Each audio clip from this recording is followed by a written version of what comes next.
I mean, are you ready to party or what? I'm ready to party. It looked like Lyndsay was ready to party. Yeah, Lyndsay.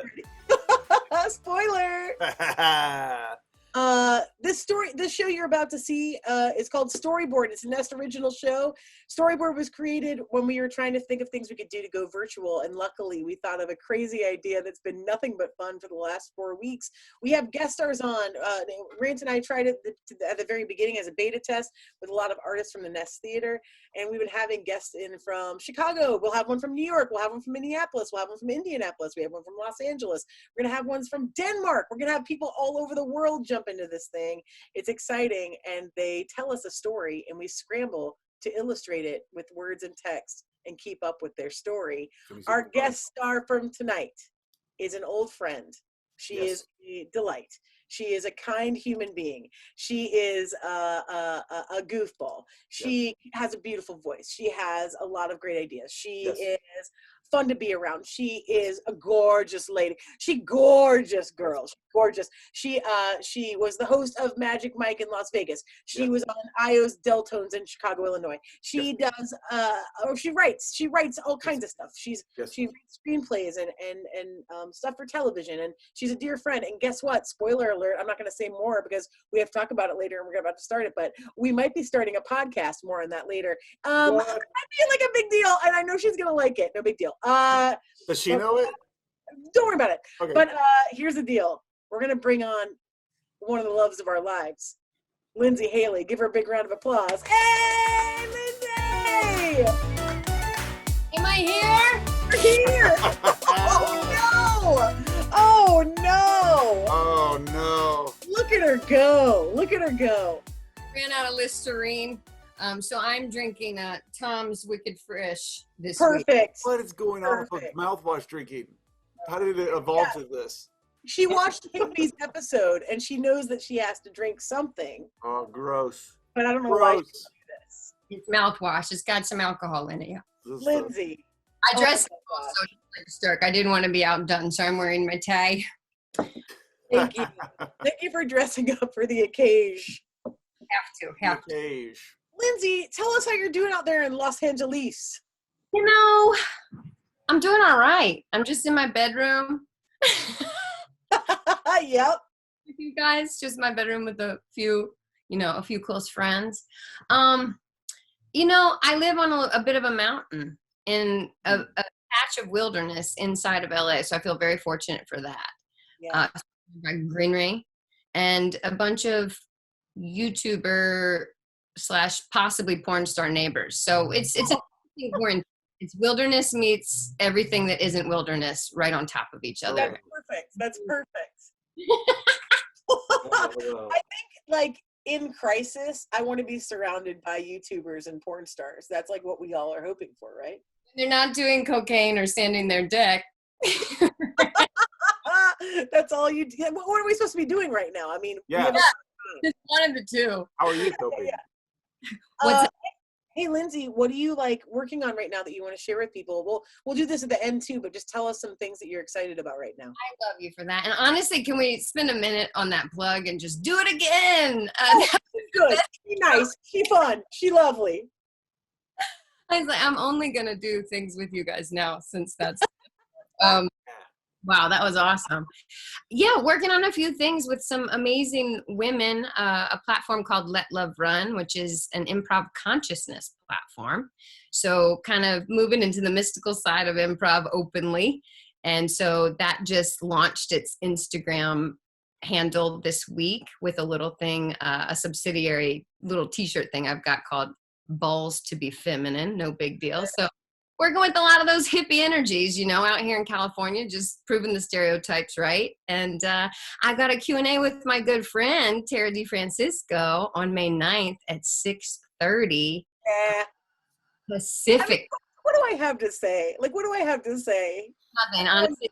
It's me talking over you like it always has been. I can't wait. And lots of other friends, too, that are going to be doing that panel. And Lyndsay and I have some things cooking up. The weird thing about this quarantine is that we all have unusual, like, bouts of time. So our creative brains are, like, spinning in different ways than they may have been able to before. It's so strange. Spin. It's been. connecting though with all the people, as I'm sure everyone is, but the people who count are the people where the connections are really forging and coming up through this. And I love seeing that happen. So that's right. Honestly, like StoryBoard, this thing that we're doing tonight is silly, and it's also just an excuse to like hang out and party and have fun. You want to party? You're drinking Tom's already. Like, what's there to do? I'm so ready to party. I love Higby bits. So I just wanted to do what I could at the top, and then drop it and forget it completely, like a classic Lyndsay improv show. I love it. Hey, Lyndsay, we have 3 great illustrators tonight that are they've done this, I think, 2 times already, and they're really good at it. So give a round of applause, everybody at home. Hearts and likes for Stella, Nancy, and Marissa. Yay! Yes. Ladies. Oh, ladies. Ladies. Ladies. Hey, illustrators, thank you for joining us tonight. You're so talented and good at StoryBoard. We had to have you back. It's an honor. It's an honor. It's an honor and a privilege. Listen, I want you to hear how soft they are in comparison to me. Both of us. Yes. They know what to do, and they know that their task is to scramble to keep up with your story. Oh, Lyndsay, we're going to ask you now in the feed that's running live right now, which is about 45 seconds behind us through the Zoom platform. Rance and myself are kind of encouraging people there to give suggestions, and it can be like words that inspire you or words that make you feel an emotional feeling. Was that Nancy? Nancy, okay? Nancy's down. Anything that like inspire, throw a bunch of words out and put them in the chat. So when you put them there, Lyndsay will be telling a story that's inspired, like salted and peppered by the words that are coming up in the chat. So you're co-authoring the story along with her. Yep. When Lyndsay writes a chapter, we'll draw some stuff, we'll put some text on some stuff, and when she feels like the chapter's over, she's going to call it, and then we're going to go back and talk about what happened and regather some more suggestions. So just keep the suggestions flowing throughout the stream. Am I forgetting anything, Rance? I don't think so. This is going to be chapter by chapter. We will, Stella and Marissa and Nancy will be drawing. Tara and I will be peppering in text. And once Lyndsay calls the end of a chapter, we'll all pop back in. We'll recap, and then we'll go to the next chapter after that. Enjoy. There are things coming through. We need like character names, objects, adjectives, desires, those kinds of things. Keep them floating in as we go. Lyndsay, do you think you have enough things as they're coming in to get a title for this story? Oh my God, do I ever? These are fantastic. Okay. Woo, look at that. I'll go with it already. The red streak. And pulling from a suggestion from David Price, this is the story of the 360 Tomahawk Slam. The 360 Tomahawk Slam? Yeah, of course. Excellent. Man. Thank God this story is finally being told. I've been sitting on this one for a long time. The 360 Tomahawk Slam. See, there was a man named Reginald Henpecker. And Reginald Henpecker was from a very sleepy town in what looks like a state that has appeared on the screen. That state is also, it was a state before there were other states. So it seems like it's a tomahawk, but really what you're seeing here is the state where Reginald Henpecker is from. Okay. But we'll get back to this. So this is his state that he's from, and I'm not going to tell you the name of that just yet because it tracks back. Yeah, don't worry about it. So as you can see, Reginald Henpecker was a man with a very saggy bottom. And in the town where he was from, okay, the state not to be named, state and town not to be named, it was full of, I'm going to say it, extraordinarily masculine men. Okay, extraordinarily, just typically masculine men, lumberjacks, you name it. There were circle throwers. There were, and he was just constantly sort of sticking his finger in his nose or pointing it to his own face, and had one formed muscle on his bicep. And so, boy, was he, the kind of the brunt of the joke in the state not to be named, in the town not to be named also. So you can see over here, there was a man named Curly Sanders. And Curly Sanders kind of chopped down more trees than anyone in the town not to be named. And he had two other accomplices, I'll call them.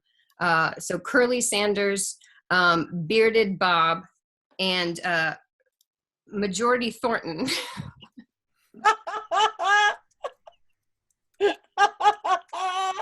If we could write these names down: Curly Sanders, Bearded Bob, and Majority Thornton. these guys kind of had their run of the town not to be named. So as you can see, it could be a tale of bullying. It could be a tale of bullying. So we're going to end chapter 1 there, I think, and we're just going to have it be introductions of kind of the bullies versus Reginald Henpecker. Yeah. Okay. Yeah. Okay. Okay. So far, so good. I'm shaking. Me like looking at technology and doing the whole thing. Oh my God, I'm loving this. This is all. Okay. Okay, there's a lot to recap, Lynn. Yeah. So we've got Curly Sanders, we've got Bearded Bob, and we've got Majority Thornton. Yeah. What a great name. We've got, and our main character is Reginald Henpecker. Yes, Reginald Henpecker. With one formed muscle. One form. Very well formed. Yeah. And Very a masculine. Saggy pants or Yes. saggy body, but very masculine otherwise. Oh, everyone there is masculine. Yeah, very masculine state. Lumberjacks. Don't worry about the state right now. Don't worry about the town name. We don't know what that is. Don't need it. Don't need it yet. And whatever is going on, it could be an issue of bullying. It might be a story about bullying. Maybe. It might be. Any other It's things? too early to tell. It's too close to call at this point. Yeah. it is. So we've Man. got 4. Am I correct in saying we have 4 characters? 4 characters, and God bless us all. Yes. Early, let me focus. Reginald Henpecker, Reginald Henpecker. Curly, Majority Thornton. Majority Thornton, Bearded Curly Bob, Bob. Peter Bob. and Curly. It's on the thing. Let's just go look. Thank you. It was Bearded Bob. You're right. I'm sorry. I forgot. Curly Sanders. Curly Sanders. Sanders. Yeah. Let's look at the art for reference. Thank Peter you. Bob, Curly Sanders, Majority Thornton. Oh, wow. The underline helped. Reginald The underline helped. I love to the right how it says this could be bullying. Thank you for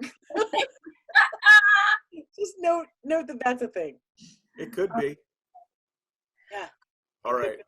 Okay. Let's see what chapter 2 brings. Let's see what chapter 2 brings. Whew. All right. Well, in chapter 1, we were kind of jumped ahead into the future, okay? Because this story started a long time ago when Majority, Reginald, Bob, and Curly were all in elementary school in the town not to be named. And Majority at the time, he was a very, very kind young boy. Curly, also a very, very kind young man, always sort of had this smile through a mustache, even as a 6-year-old boy, fully formed. Majority got a bad rap, though, for always being in a bad mood because of the actual shape of his face and his mouth, right? So he wasn't ever actually in a bad mood, but everyone would come up to him and be like, Majority, what's the problem, in school? And so Majority started to develop some anger issues, okay? Very, very young. And as they progress through the grades, so what we're seeing here, this beautiful illustration in the novel, is I would say they're around 4th grade here, all right? And let's see, let me move this. Oh, and there you can see Reginald. Reginald was full of zest from a young age. Even in the 3rd grade, he was rocking stars for eyes. He had beautiful curly blonde hair. And you can see the notorious saggy bottom was already starting to kind of pucker through his panties. Zest for life, though, zest for life. So this is the 4th grade lineup, and they were all the very, very best of friends. And as a matter of fact, Reginald would often stick up for Majority when people were accusing him of being in a bad mood. And it was one day they were out at recess. They were sending love to each other energetically with a bunch of, and the energy was so powerful that it actually manifested as hearts. And they were out at recess, and you can see they're about to play basketball here. And Majority was passed the ball by Reginald. Reginald was always sharing, a playmaker, if you will. And Majority was passed like a big black ball instead of a basketball.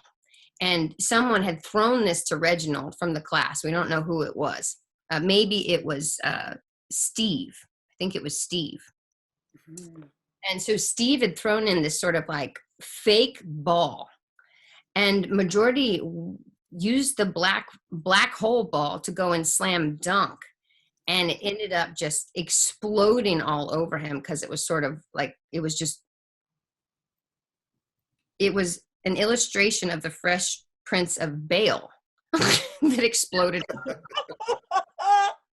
And that happens, it was the Fresh Prince of Bel and Bel Air.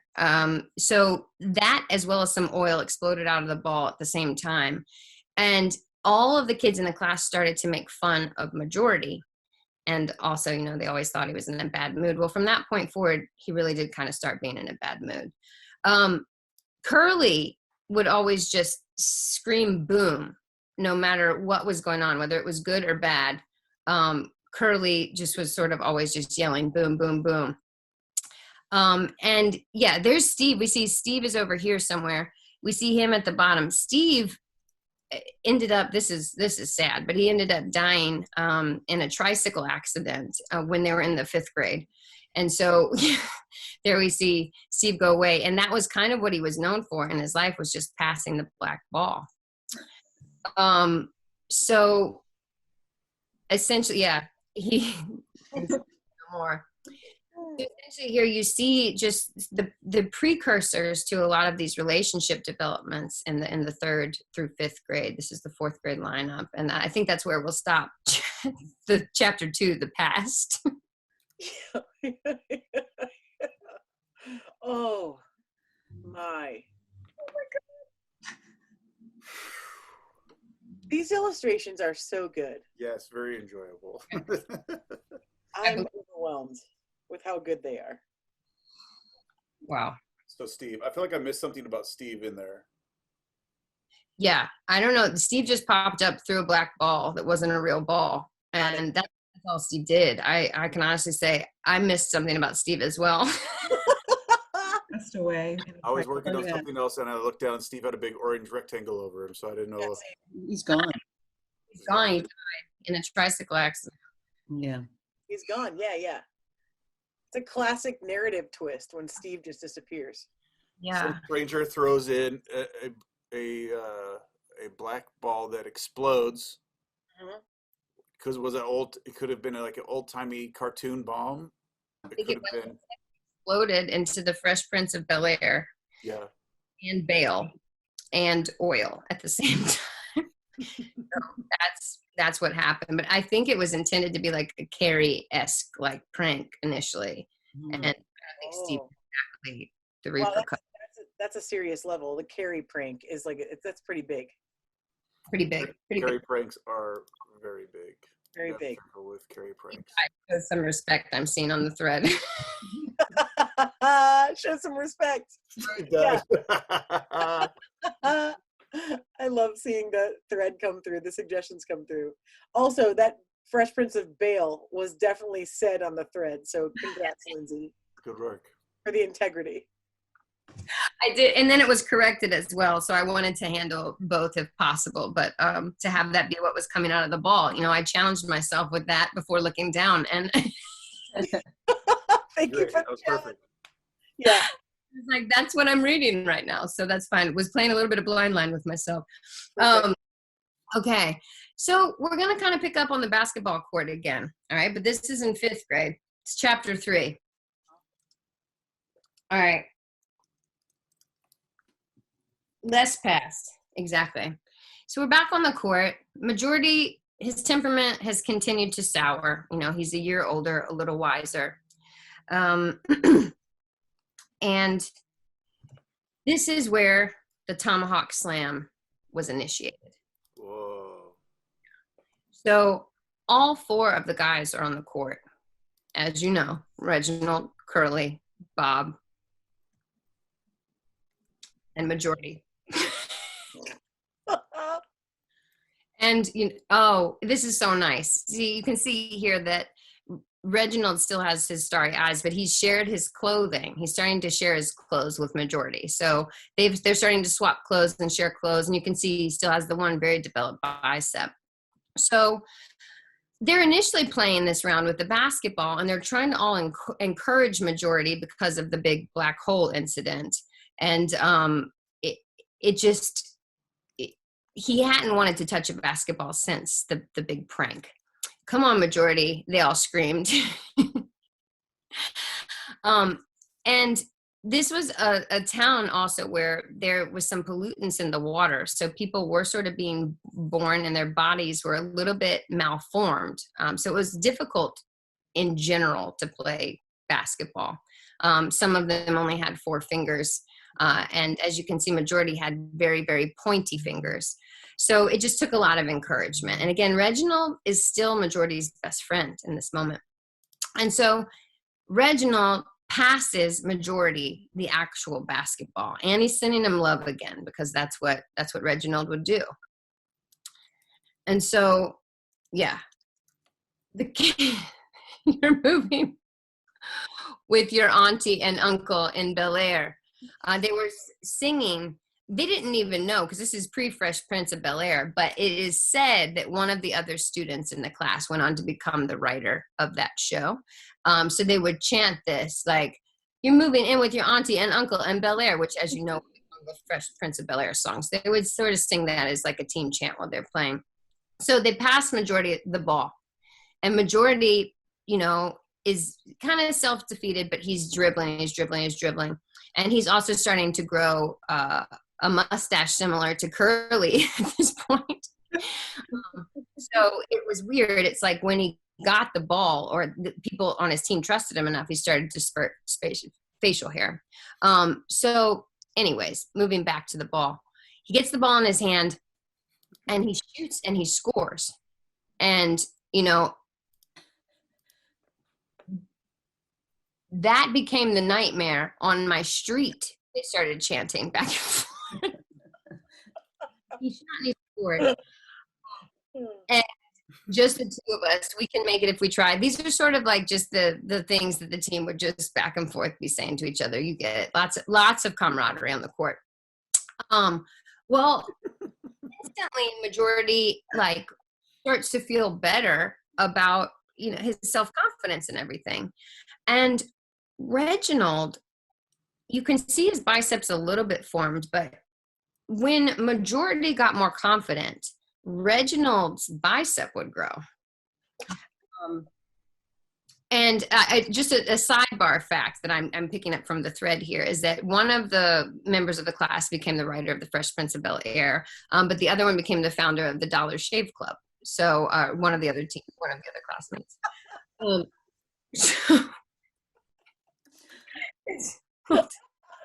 Yeah, and it's also multi-ball. This is a multi-ball game in the 5th grade. So they were real trendsetters, okay, in the town, not to be named. So essentially, they're playing with multiple balls. All 3 of the multi-balls on the court all of a sudden, when just as Reginald's bicep started to grow and an immense amount of love was being felt on the court, all of the balls merged into one giant basketball. And then that basketball merged in with the sun. And then that sun merged into Voltron. And then from the Voltron, a flash of golden light. And all of a sudden, like a shadow of the Voltron appeared on the heavens, and they were all seeing this from the court. Curly Bob could not believe what was happening. The ball's gone, but all of a sudden they start a full court press with a saggy bottom. So like Reginald's going in for a full court press, but they don't even know where the ball is anymore. You know, they're just still playing basketball without a ball. And then from the Voltron shadow out of the heavens drops a single tomahawk. Okay? Yeah. Directly into Reginald's hand, the one with the bicep. And he throws the tomahawk. And you know what happens next. What? No, what? He scores an amazing 3-point shot, but with a tomahawk. During an already started full court press, not even knowing what he was going to shoot with when he started. And that is the end of chapter 3. Oh. Okay. A lot happened in that one. Yeah. Yeah, there was a... Everyone has facial hair now. Everyone's got facial hair. Where even are we is Major Preston. Yeah. Ball's too hot to handle. I'm telling you, I'm feeling it too. I really liked when that was happening with the shapes. Yeah. That was everything. So now we know, yeah, the tomahawk came down from the Voltron shadow. Yeah. Uh-huh. Uh-huh. Yes. So we started in chapter 1 in I assume present day, and we went to the past and then less the 4th grade, and then less to the past in 5th grade. mm-hmm. And we've learned about the tomahawk, where the tomahawk came from.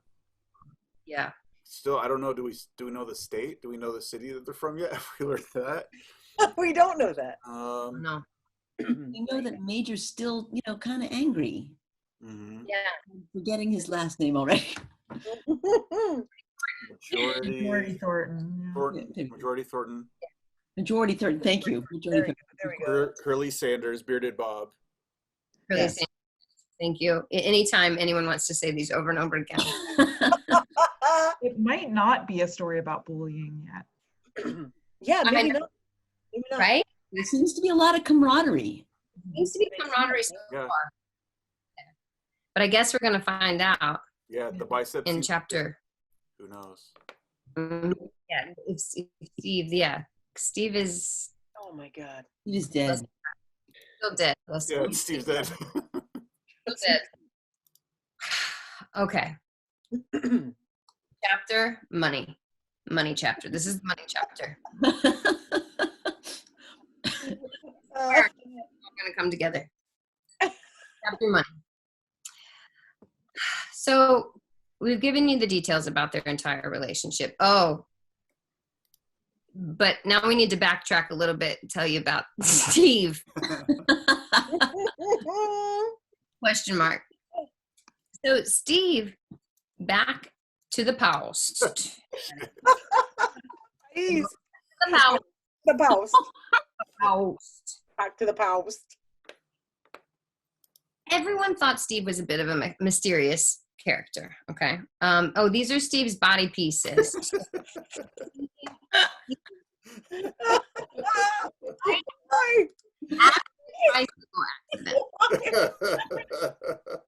And Steve is not quite dead here, even though his body's in a million pieces.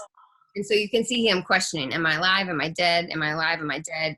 Is my tricycle okay? Like, why was it just only black? Why didn't I have a nice tricycle like everyone else in town with beautiful red, Steve was just left in what they call the realm of the hungry ghost. You know, he was between two worlds. He couldn't tell whether he was dead or alive.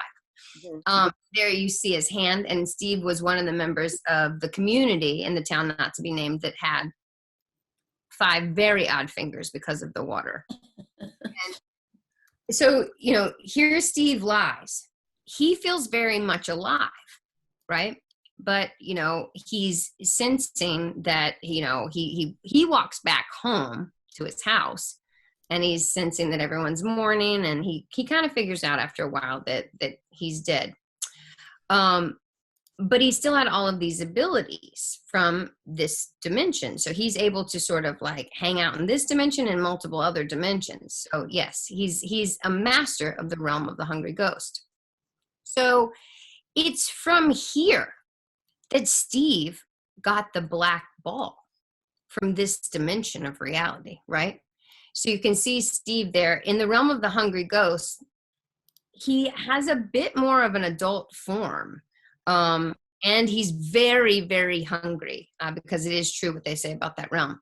So Steve now has this amazing ability to jump in and out of the past, you know, to all these different timelines, and he throws black balls of magic. So Steve wasn't even in the same grade as them. They thought he was, right? But he in fact was just sort of jumping into a timeline to throw a black ball and then disappearing. Like they witnessed him in their reality for a long time, but Steve wasn't actually there. So the rumors about the realm are true, what they say. And what they say about this realm is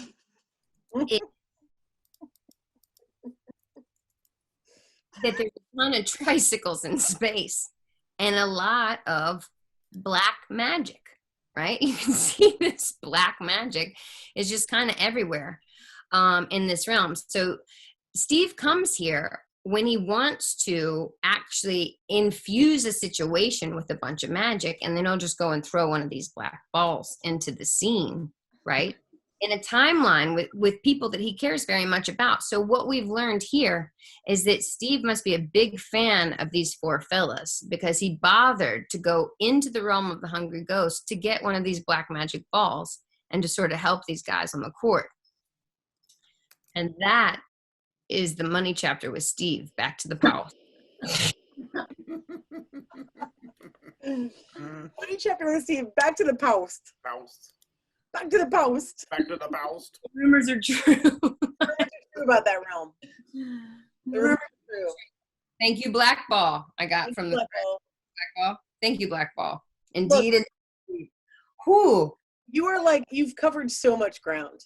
I'm feeling hot. I have a feeling it's all going to tie back together somehow. You know, I really do. Anything's possible with the realm of the hungry ghost at your disposal. Yeah, it seems. Anything's possible. It seems like it. That was chapter 4.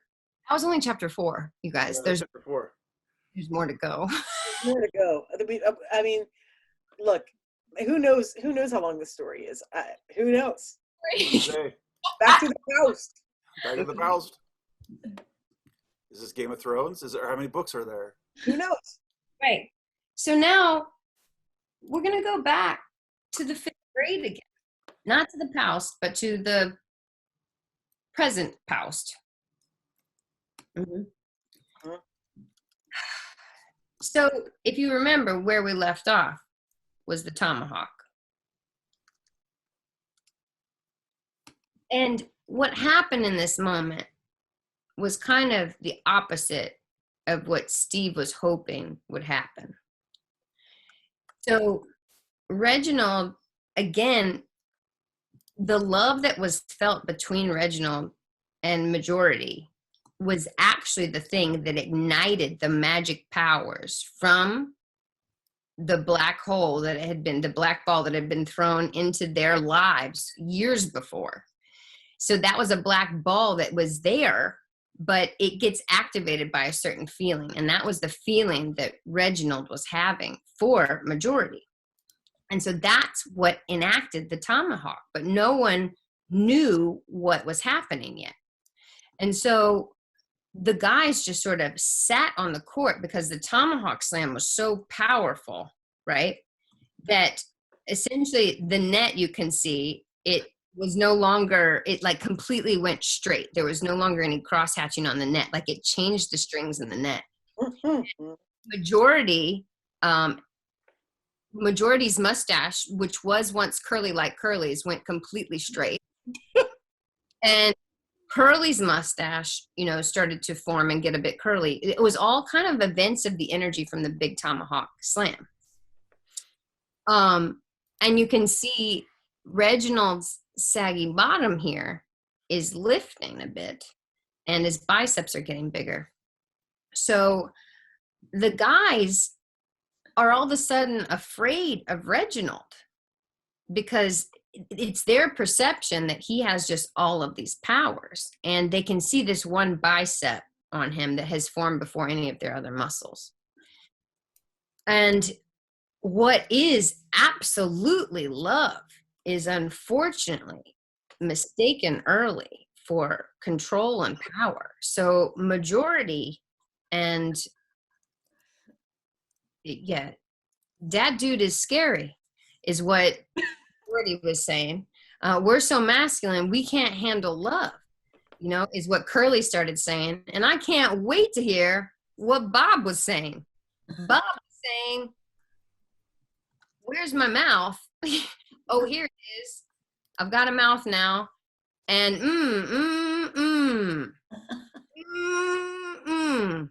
So Bob's just kind of hungry and eating all the time. Let me see some other. And it's then that these guys started to go on a bit of a rogue path and just start following money and getting into tricycle wars.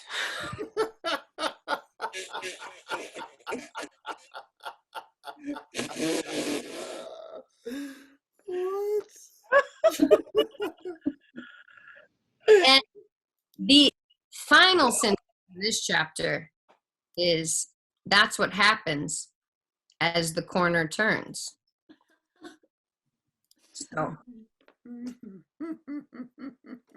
about toxic masculinity. What the heck? What a twist. Oh, what a twist. No one Didn't see that coming. No one saw that coming.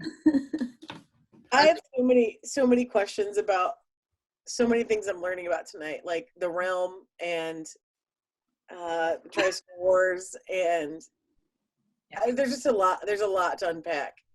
There's so much. There's so much. These suggestions coming in, I just Like, Lyndsay, what do you think? What do you think the overarching theme is so far to this story? Yeah. So far, I can see that we're seeing nuances of perhaps the beginnings of toxic masculinity. I feel like we're seeing a little bit of being afraid of people's power and strength instead of embracing it. I feel like we're seeing a little wanting to compartmentalize unexplained phenomena. We're seeing a little bit of that. My mustache is going straight all over the place. Why? I'm sure that their thoughts are racing and they're, probably projecting. So I would say that the overall theme seems to be like, what's mine and what's circumstantial and what is beyond our control. I'm just spitballing here. Yeah. It adds up. It seems to, it seems to. Illustrators are doing a hell of a job. Yeah. Oh, this is so good. Shall we see what happens? Yeah. Yeah. Okay. Well, they're 12 and 13 now. So it's a little bit, we could call it the future past. And puberty. Puberty and the future past is the name of this chapter. So we're, 13, really getting into puberty here. And I have to say that the clique has become a complete divide. You know, what once was a powerful team of 4 is now 3-on-1, you know? Reginald is marching officially to the beat of his own drum here. And the other 3 men are boys, but they look like men, and that's why I said that, because they have full beards now, all of them, even though they're 13. So what were just mustaches, you know, in the 5th grade are now full beards in the 7th. And little known fact, again, very in the town with no name, very just insane community. This group became boys to men. So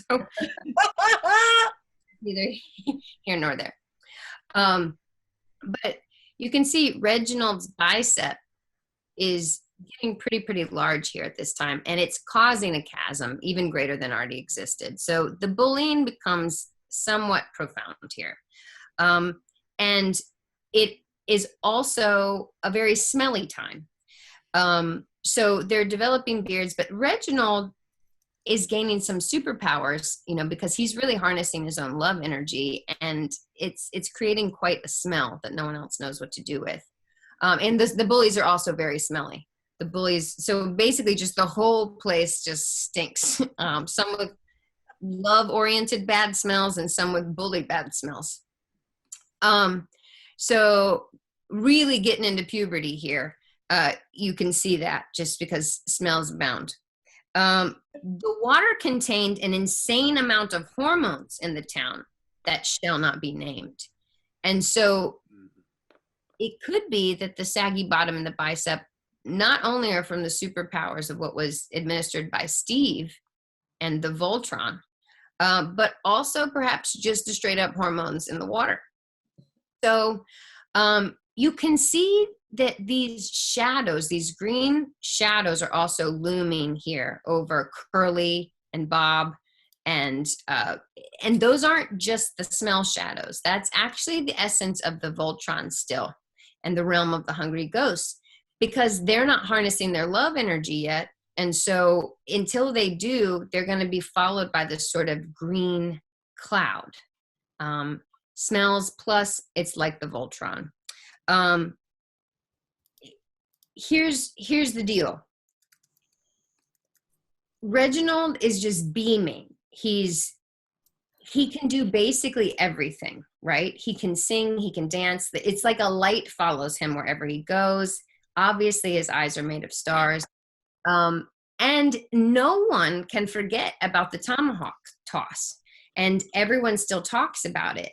He's beaming with love and doing the best he can, but obviously everyone's starting to bully him. I was also told that this green energy is their own fear as well. So Reginald gets challenged by Curly to a tomahawk spitball rodeo in an effort to measure the masculinity of the town, because these 3 guys just can't handle it anymore. Like, they need to out masculine Reginald, who seems to be completely open to flirtation with, you know, men and women and anything, and is just really embracing who he is at such a young age. And these other guys are just so threatened by it that they challenge him to a tomahawk spitball rodeo. So this is the scene where they actually assert the challenge. And I guess that's where we'll end puberty, the future. Tomahawk spitball rodeo. Mm-hmm. Oh, holy cow! This is epic. This is an epic adventure. You're doing great, Lyndsay. You know, this is again, I'm just gonna keep drinking my mouthwash. I am just as excited to see how this ends. Who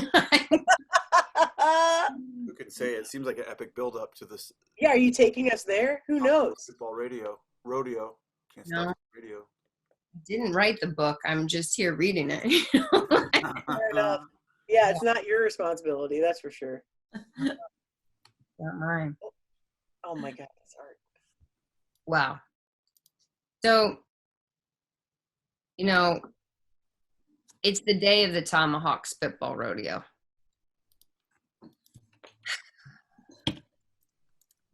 The three guys have fashioned their own tomahawks.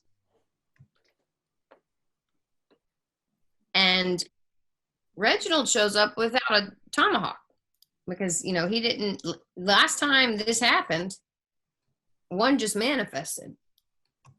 So these other three, like Curly, Bob, and Majority, had really been practicing their spitball rodeo tomahawking. And Reginald, kind of came from a poor family that couldn't afford tomahawk, and he just hasn't been practicing. So he's just showing up, and he's been kind of, hooking into his positive energy, but who's to say what's about to happen here? And Reginald is into fashion. I mean, that's very, very real. So here you can see he's in a completely translucent outfit.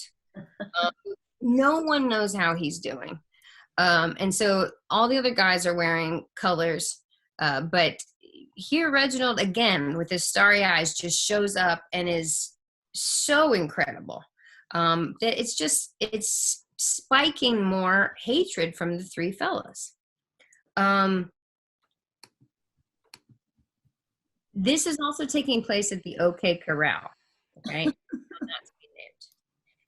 And when you're doing this sort of tomahawk challenge, tomahawk spitball rodeo, the rules are that you're on horses. So the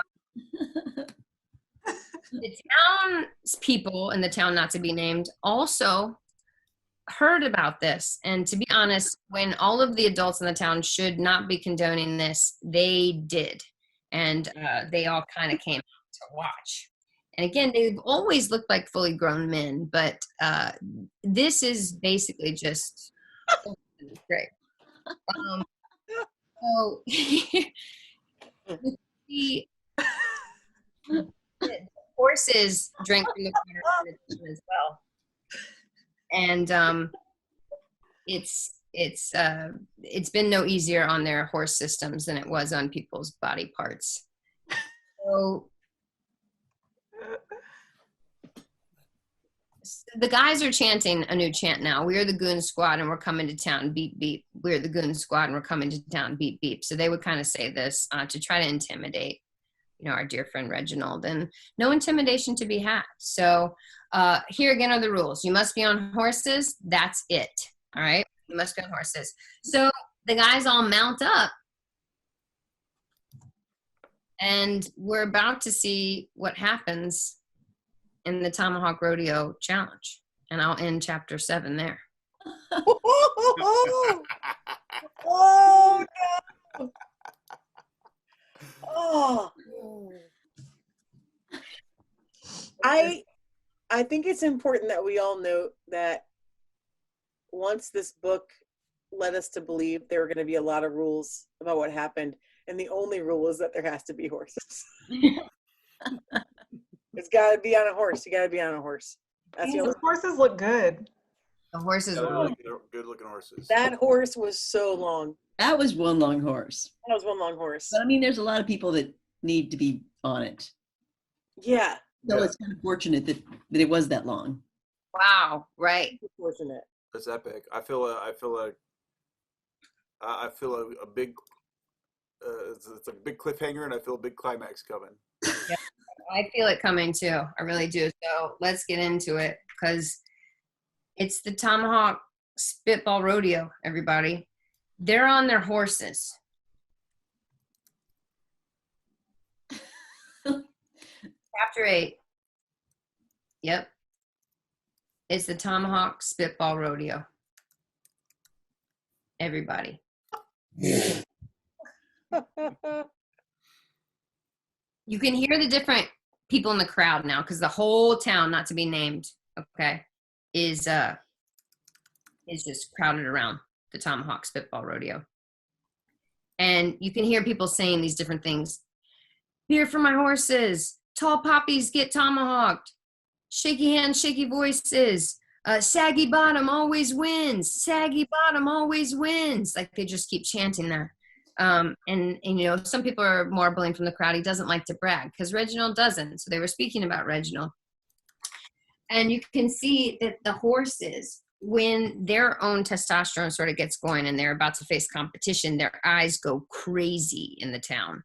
It's like that's sort of what happens. It's maybe just the energy of the town, the water, we don't know, but their eyes sort of turned into kaleidoscope eyes as they were filled with the rage of the person who was riding them. So you can see Curly, Bob, and Majority, like all of their facial hair is doing crazy stuff because they're filled with rage.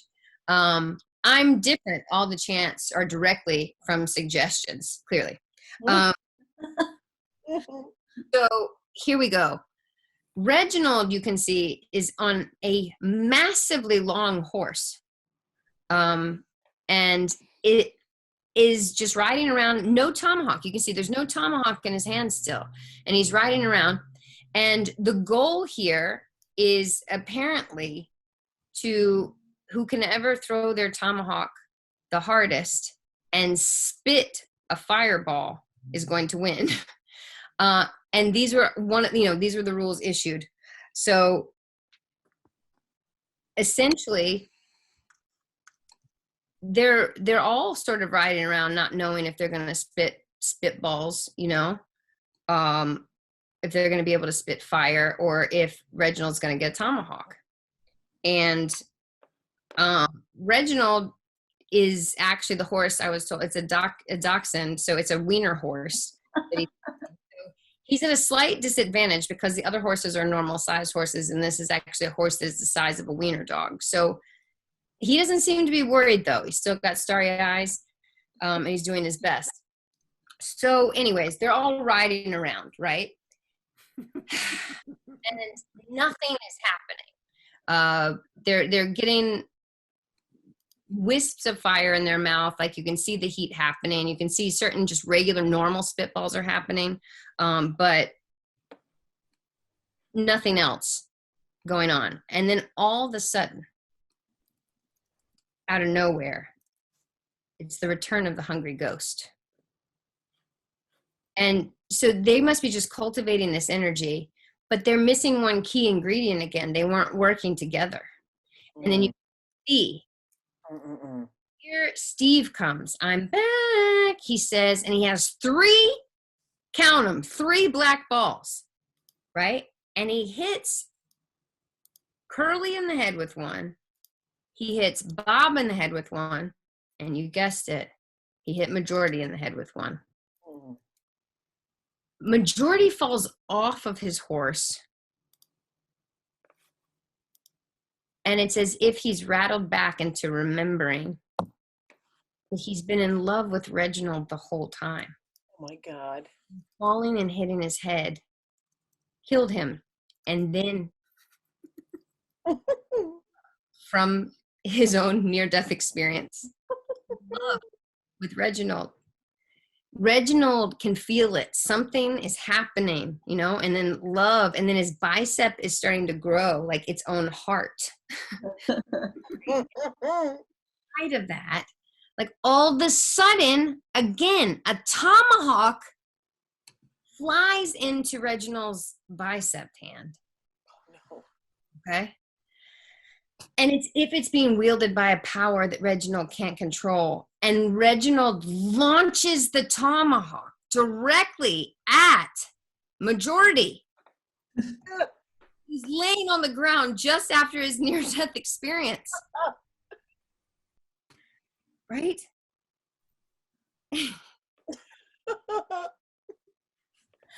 Launches the tomahawk. Okay. It does. It hits Majority right in the heart. Okay. And then as this is happening, the other two men dismount from their horses and they rush over to Majority. And Reginald dismounts from his dachshund horse and rushes to the majority. And the power of all three of them together over top of their dead and alive friend. And then Steve sends another black ball.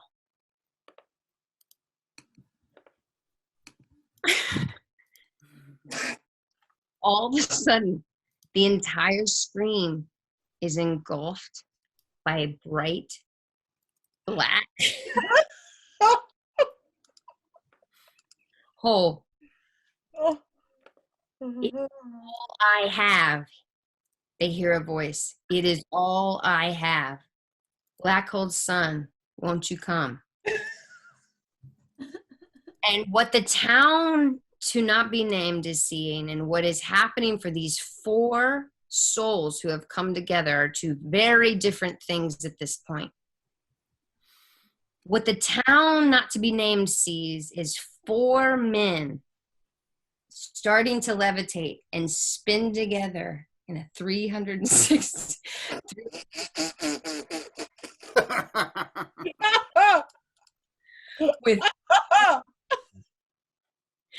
with golden tomahawks, right? And what the men are experiencing is complete and utter oneness and love inside of a black hole. We're spinning, they're screaming to each other, and they're feeling joy from their childhood, from before they drank the water in the town not to be named, from before puberty, from before there was any divisiveness or anyone was better at anything than anyone else. They remembered who they really were. Who cares about the tricycle? It's love spinning out of control like spokes on a trike. Life is too short. Throw the tomahawk of love, they hear. I am you and you are me. This is before the past. Ah! And then they reach their hands to their individual tomahawks while they're all spinning in a 360-degree spin, and they hack into the center, plunging them back from the black hole, back into the town not to be named until now. Oh. This town's name. What? Oneness. And when they all opened their eyes, Steve was there. Steve was there. And all five of them are still best friends to this day. The end. Yes! Oh my God. Lyndsay! Before the post. Before the post. After the post. The oneness. I am you and you are me. Before, what do we need to do to get out of the post? How do we get out of the post? Black hole sun. You have to have a 360-degree tomahawk spin in a black hole. Yeah. Oh my goodness. I don't understand how any other story needs to be written. That was insane. Yeah. That was The great. story was finally told. Finally. The story was finally told. It was the town of I feel like I'm really going to let this one sink in tonight. Yeah. I hope everyone does. Yeah, me too.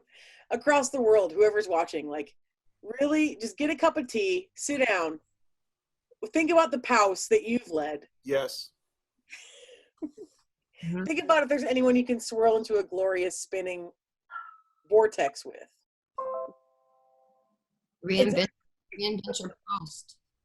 Yeah. That's your post. Into the night. How about an incredible round of applause for our illustrators tonight? Yes. Give them some hearts and likes, everybody, because that's what we do now, I guess. Yes. Thank you, Stella, Nancy, and Marissa. Yeah, Thank Stella you. and you. Thank you, Lyndsay, for your storytelling. Oh, thank you guys. This is an absolute blast. I'm loving seeing. Thank you, everyone on the chat too. The suggestions were phenomenal. Oh That was yeah, those writers were. I mean, they were really throwing some fun stuff at you, huh? God, love spinning out of control like spokes. I was dying. This was so good. And ladies, thank you so much. I haven't know what happened, but I really liked it. That's the fun of this show. Is it's like a weird fever dream every single time. I'm profusely sweating in like, like holy cow.